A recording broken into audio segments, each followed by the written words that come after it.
ఉద్యోగులు, రైతులు, సంబంధ వర్గాలు ఆ రోజు అన్ని కుల వృత్తులు కూడా తెలంగాణ ఉద్యమంలో ఒక్కొక్కరు ఒక తనదైన పాత్ర పోషించినటువంటి జ్ఞాపకాలు ఈరోజు 25 సంవత్సరాల రజతోత్సవం సందర్భంగా ప్రతి ఒక్కరు కూడా గుర్తు చేసుకుంటూ మూడు రకాలుగా తెలంగాణ రాకముందు తెలంగాణ ఉద్యమం కేసీఆర్ గారు స్టార్ట్ చేసినప్పుడు తెలంగాణ పరిస్థితులు ఏమున్నాయి, ఉద్యమ పరిస్థితి ఏముంది, రాజకీయ నాయకుల యొక్క పరిస్థితి ఏముంది, ఏ రాజకీయ పార్టీలు మద్దతు తెలిపినాయి, వెనుకపోయినాయి, యూటర్న్ తీసుకున్నాయి, ఆ జిమ్మికులు అయిన అన్నిటినీ అధిగమించి పదవులన్నీ కూడా రాజీనామాలు చేస్తూ ఎలక్షన్లు పెడుతూ ప్రజలను ఉత్తేజం చేస్తూ మరి 14 సంవత్సరాల సుదీర్ఘ ప్రయాణంలో ఎంతోమంది కరుడుగట్టిన తెలంగాణ వ్యతిరేకులు ఈ టీఆర్ఎస్ పార్టీ ఉంటే తెలంగాణ ఎప్పుడో ఒకసారి తెస్తుంది, టీఆర్ఎస్ని తుడిచిపెట్టుకపోవాలి, తొక్కేసేయాలి, కనుగమరుగు చేయాలని చెప్పి ఎన్నో ప్రయత్నాలు చేసిన సందర్భాలు ఎన్నో రకాలుగా మరి ఆనాటి పరిస్థితులలో అధిగమించి తెలంగాణ ప్రకటన చేసినప్పుడు, చిదంబరం ప్రకటన చేసినప్పుడు ఆనాటి ముఖ్యమంత్రి గారు రోషయ్య గారు నిమ్మరసం ఇస్తారంటే లేదు మీరు రావాలని చెప్పి మా చేతుల మీదుగా దీక్ష విరమణ చేయడం, మరి తెలంగాణ యూటర్న్ తీసుకున్న తర్వాత అనేక సందర్భాల్లో అందరినీ 33 జాతీయ పార్టీలను ఐక్యం చేసి ప్రజలను ఐక్యం చేసి మరి సావడానికైనా సిద్ధం వెనుకడుగు నేనని చెప్పి తెలంగాణ తెచ్చిన తర్వాత ఏ ఆశయాల గురించి అయితే తెలంగాణ తెచ్చిండో, ఒక వ్యవసాయం ఎట్లా ఉండాలి ఆనాడే తెలంగాణ రాకముందే ఎన్నోసార్లు కేసీఆర్ గారు వెంబడి మేము పాలు పంచుకోవడం, వ్యవసాయం ఎట్లా అభివృద్ధి చేయాలి, ఉద్యోగుల జీతభత్యాలు ఎట్లా ఇవ్వాలి, నిరుద్యోగులకు ఏ రకంగా ఉన్నాయి, రైతాంగానికి మనం ఏం చేయాలి, కుల వృత్తులు ఎట్లా ఆదుకోవాలి, బడుగు బలహీన వర్గాల వాళ్ళకి ఎట్లా మనం చేయాలని చెప్పి ఎన్నో ఆలోచనలు చేసి ఆనాడు జయశంకర్ గారు వారితో కలిపి ఎన్నో సందర్భాల్లో మేమందరం కూడా పాల్పంచుకోవడం, మరి ఆ రోజు తెలంగాణ వస్తే చాలు ఇవన్నీ తర్వాత చేసుకోవచ్చు సార్ ఇప్పుడే ఎందుకు అనుకుంటే లేదు మనకు విజన్ ఉండాలని చెప్పి ఒక విజన్ ఉన్న నాయకుడిగా తెలంగాణ వచ్చిన తర్వాత ఎన్నో ఆ రోజు అనుకోనటువంటివి, ఇంకా ఎన్నో ఎలక్షన్లో మేనిఫెస్టో లేనటువంటివి ఎన్నో హామీలు ఇచ్చి ఎన్నో అమలు చేసి మరి బ్రహ్మాండంగా తెలంగాణ ముందుకు పోతున్న తరుణంలో ఎన్నో సంవత్సరాలుగా మోసం చేసిన కాంగ్రెస్ తెలంగాణ ఇస్తా అని చెప్పి ఎంతోమంది చావుకులకు కారణమైనటువంటివి ఎంతోమంది మళ్ళీ తెలంగాణ ప్రజలను మోసం చేసి మేము 200 నుంచి 2000 పెన్షన్ ఇస్తే లేదు మేము 4000 ఇస్తామని చెప్పి అబద్ధ ప్రచారం చేసి దేశంలో ఎక్కడ లేనిది కళ్యాణ లక్ష్మి షాదీ ముబారక్ 1,116,000 మేము ఇస్తే లేదు మేము తులం బంగారం ఇస్తామని ఇంకొక ఆశ చూపి ఈ దేశంలో ఎక్కడ లేనటువంటిది ఎకరాకు 10,000 రూపాయలు రైతు బంధు ఇస్తే లేదు మేము 14,000 ఇస్తామని చెప్పి ఇంకొక రకంగా ఆశ చూపించి అట్లా ఎన్నో ఉన్నాయి, చెప్పుకుంటూ పోతే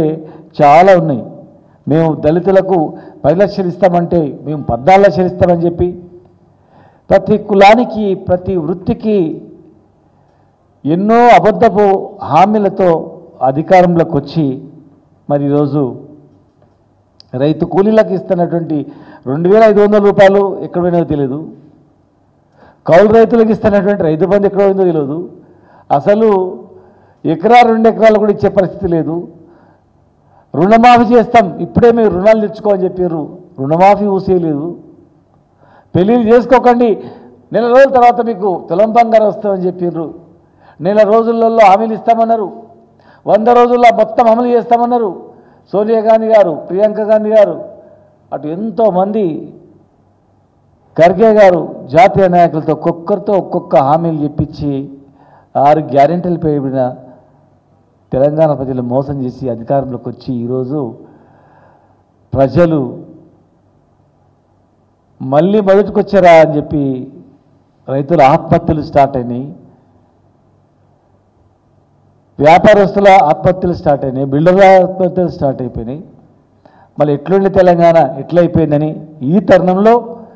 రజతోత్సవ సందర్భంగా కేసీఆర్ గారు వరంగల్ సభ వస్తున్నది అనగానే ఒక ధైర్యాన్ని వచ్చింది.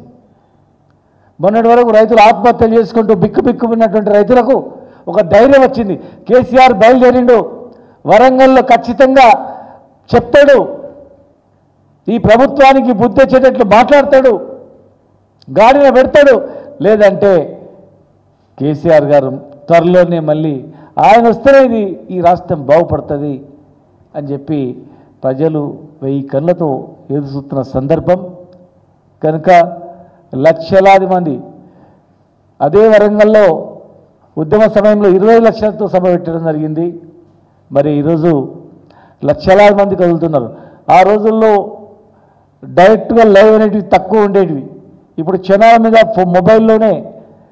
డైరెక్ట్ లైవ్లు ఉన్నాయి. అయినా లక్షల మంది వాళ్ళే బయలుదేరినరు. ప్రజలందరూ నడుచుకుంటూ వస్తున్నారు, ఎద్దుల బండ్ల మీద వస్తున్నారు, రకరకాల పద్ధతుల మీద. ఈ కాంగ్రెస్ ప్రభుత్వం పైన ఒక దండయాత్ర మాదిరిగా బయలుదేరుతున్నారు, ప్రజలు బయలుదేరుతున్నారు. మరి మా పార్టీ నాయకులు కార్యకర్తలు ఉత్సాహంతో 20 సంవత్సరాలు కంప్లీట్ అయ్యేందుకు వాళ్ళు బయలుదేరుతున్నారు. మరి ఈ సందర్భంగా అందరూ ఎక్కడ కూడా ట్రాఫిక్ అంతరాయం కలగకుండా, రోడ్లపైన ఆపకుండా, అవసరం అనుకుంటే రోడ్లు దిగి కింద సర్వీస్ రోడ్ల దగ్గర ఆపుకోవడం, రోడ్లకు ఇబ్బంది కలగకుండా తొందరగా బయలుదేరి మండు టెండనైనా లెక్క చేయకుండా బయలుదేరుతున్న కార్యకర్తలు వాళ్ళ కళ్ళ ముందర తమ్ముడు శ్రీకాంత్ చారి యొక్క ఉద్యమ స్ఫూర్తి గుర్తొస్తూ ఉంది. తమ్ముడు యాదవ ఇషాన్ రెడ్డిల ఉద్యమ స్ఫూర్తి గుర్తొస్తూ ఉంది. తెలంగాణ గురించి ఇదే మండుటెండలో తగలబెట్టుకొని తేయి తెలంగాణ నినాదంతో స్వర్గస్థులైనటువంటి తమ్ముళ్ళ ఉద్యమం ముందు, త్యాగాల ముందు మనమేం లెక్క అని చెప్పి మండుటెండలు కూడా అందరూ బయలుదేరుతున్నారు. కనుక మరి మనకు ఉద్యమ పార్టీ మనది కనుక ఎక్కడ ఇబ్బంది కలగకుండా డిసిప్లిన్గా వచ్చి సభను విజయవంతం చేసి మరి తొందరగా ట్రాఫిక్ ఇబ్బంది అయితేనే ముందు పోకుండా కేసీఆర్ గారి సభ ప్రసంగం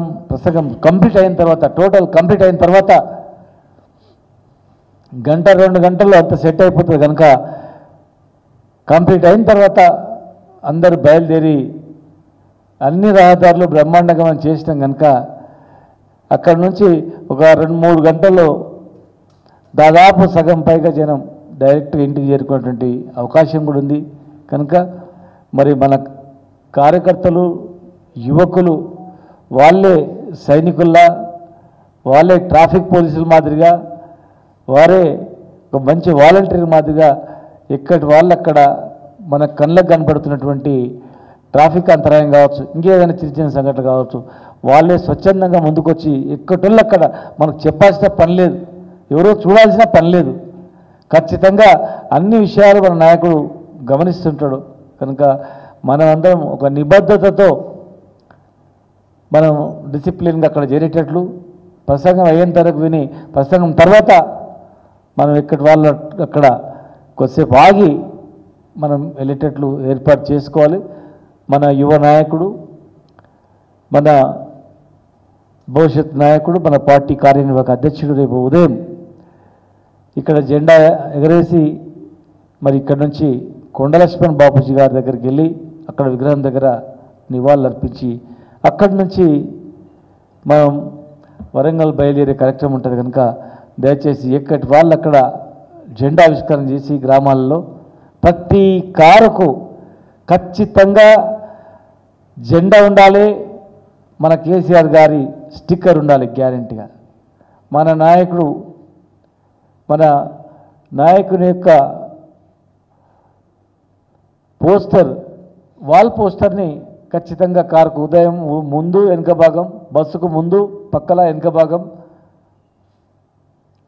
పోస్టర్ని అతికించుకొని తెలంగాణ జెండా కట్టుకొని తెలంగాణ ప్రజలకు, రైతులకు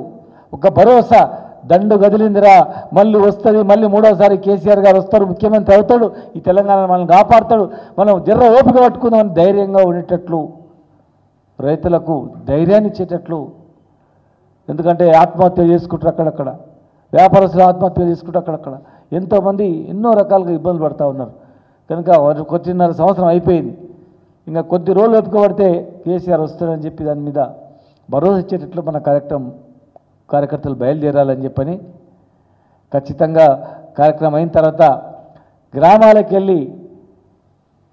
కేసీఆర్ గారు చెప్పింది ప్రతి ఒక్కరితో చర్చించి ప్రతి వర్గంతో మాట్లాడి ఒక వారం రోజుల పాటు రైతాంగానికి ధైర్యాన్ని ఇచ్చి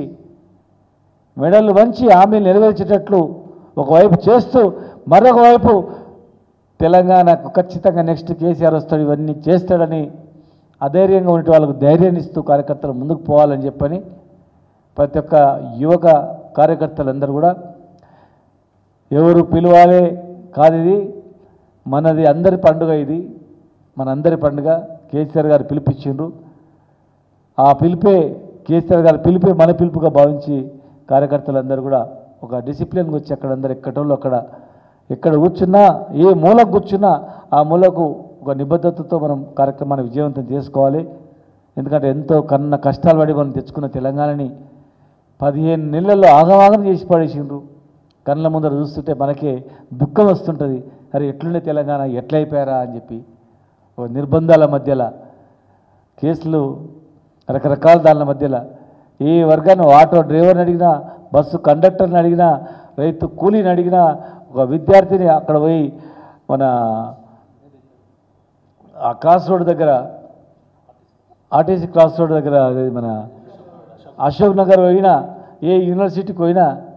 ఎవరిని పోయి అడిగినా కూడా ఎట్లుందా అంటే పుట్టెడు దుఃఖంతో ఇంకా ఎట్లా గడపాలి 3.5 ఏళ్ళు అని చెప్పి బాధతో ఉన్నటువంటి ఈ ప్రజానీకానికి ధైర్యాన్ని ఇచ్చే వ్యక్తులు,